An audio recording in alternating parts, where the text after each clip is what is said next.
Hi guys, ಇದು ಕನಕಪುರಕ್ಕೆ ಹತ್ರ ಇರ್ತಕ್ಕಂಥ ಶ್ರೀ ಶಿವಗಿರಿ ಕ್ಷೇತ್ರ ಶಿವಲಪ್ಪ ಮೂರ್ತಿ ದೇವಸ್ಥಾನ. ಇದು ಶಿವಲಪ್ಪನ ಬೆಟ್ಟ ಅಂತಲೂ ಕರೀತಾರೆ.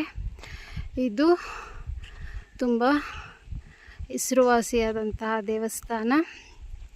ಇದು ಸುತ್ತಮುತ್ತ ಪ್ರಕೃತಿಯ ಮಡಿಲಿನಲ್ಲಿದೆ. ಸುತ್ತ ಇಲ್ಲಿ ಬೆಟ್ಟ ಗುಡ್ಡಗಳಿದ್ದಾವೆ. ತುಂಬ ಶಾಂತವಾದಂಥ ವಾತಾವರಣ ಇದೆ. ನೀವೇನಾದರೂ ಒಂದು ದಿನ ಸಮಯವನ್ನು ಕಳಿಬೇಕು ಅಂತ ಅಂದ್ಕೊಂಡ್ರೆ ಇದು ತುಂಬ ಹೇಳಿ ಮಾಡಿಸಿದಂಥ ಜಾಗ. ತುಂಬ ಶಾಂತ ರೀತಿಯಲ್ಲಿ ಇದೆ.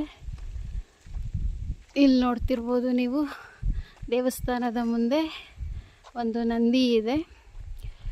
ನಂದಿಯನ್ನು ಇಲ್ಲಿ ಕೆತ್ತಲಾಗಿದೆ ನೋಡಿ.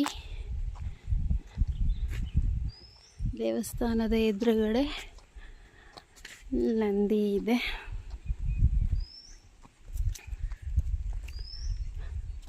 ಕನಕಪುರದಿಂದ ನೀವು ಇಲ್ಲಿಗೆ ಒಂದು ½ ಅವರಲ್ಲಿ ಬರ್ಬೋದು. ಸುತ್ತ ನೋಡಿ ವಾತಾವರಣ ಹೇಗಿದೆ. ಸುತ್ತಮುತ್ತ ಗುಡ್ಡಗಳಿದ್ದಾವೆ. ಆ ಗುಡ್ಡದ ಮಧ್ಯ ಈ ದೇವಸ್ಥಾನ ಇದೆ.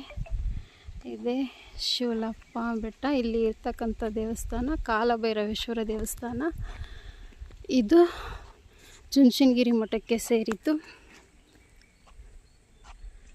ಇಲ್ಲಿ ನೋಡಿ,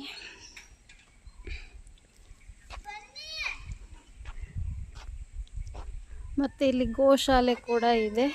ಮತ್ತು ಪ್ರತಿನಿತ್ಯ ಇಲ್ಲಿ ಅನ್ನದಾಸೋಹ ಕೂಡ ನಡೆಯುತ್ತೆ.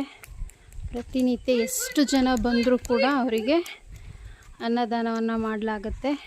ಹಾಗಾಗಿ ಇದನ್ನು ಅನ್ನದಾನ ಮಠ ಅಂತ ಕೂಡ ಕರೀತಾರೆ. ನೋಡಿ ಇಲ್ಲಿ ಎಷ್ಟು ಶಾಂತವಾಗಿದೆ. ಇಲ್ಲಿ ಒಂದಿನ ನೀವು ಫ್ರೀ ಮೈಂಡಾಗಿರಬೇಕು ಅಥವಾ ಎಲ್ಲ ಟೆನ್ಷನ್ನು ಬಿಟ್ಟು ಆರಾಮಾಗಿರಬೇಕು, ಆರಾಮಾಗಿ ಇಲ್ಲಿ ಟೈಮ್ ಸ್ಪೆಂಡ್ ಮಾಡಬೇಕು ಅಂದರೆ ಮಾಡಿಸಿದಂಥ ಜಾಗ ಇದು. ನೋಡಿ, ಇಲ್ಲಿ ಶಿವಂಗೆ ಪ್ರಿಯವಾಗಿರ್ತಕ್ಕಂಥ ಮರ ಇದು. ಇಲ್ಲಿ ಕಡೆ ಕಾರ್ತಿಕ ದಿವಸ ಕೊಂಡ ಮಾಡ್ತಾರೆ. ಮತ್ತು ಲಕ್ಷದ್ವೀಪ ನಡೆಯುತ್ತೆ. ಮತ್ತು ಮಹಾಶಿವರಾತ್ರಿಲೂ ಕೂಡ ಇಲ್ಲಿ ಜಾತ್ರಾ ಮಹೋತ್ಸವ ನಡೆಯುತ್ತೆ.